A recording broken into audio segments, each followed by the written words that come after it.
The idea of Jesus and Apollo belongs from the reflection on the unexpected connection between the images of Jesus and Apollo towards the iconographies of the very first years of Christianity. In the absence of images of the new divinity arrived from the East, the figurative arts tended to use the aesthetic models already present.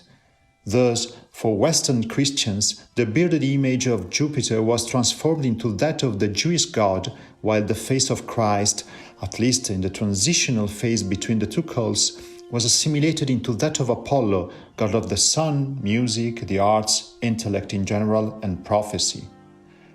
Naturally, the two cults, from a spiritual point of view, are very different, even if there is a point in common. For those who knew how to understand them correctly, both divinities were saviors and liberators. Christ, through the sacrifice of the flesh and the consequent redemption. Apollo instead, through devotion to the intellect and the arts as a mean to reach the divine.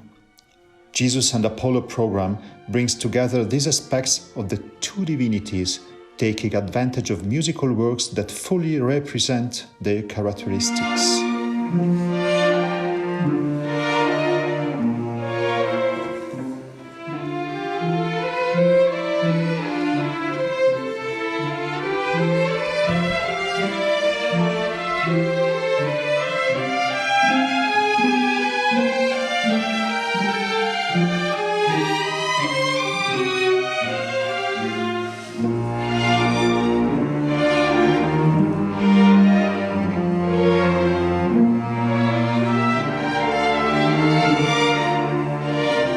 The choice of Boccherini's wonderful Stabat Mater expresses the sublimation of the theme of flesh and pain into the tension towards God, thanks to the powerful and penetrating medium of a human voice, a soprano.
To bring the figure of Apollo to life in the second part of the concert, I chose to move forward chronologically from the musical point of view, that is, to Stravinsky's neoclassical period.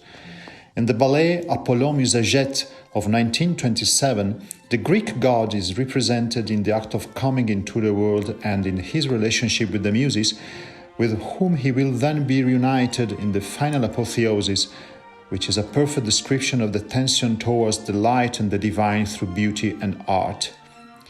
When, among the various options proposed me for the realization of Jesus and Apollo, the option of a dancer with hip-hop experience was presented, I considered it the ideal language to transpose to the present the imprinting of contemporaneity so dear to both Balanchine and Stravinsky.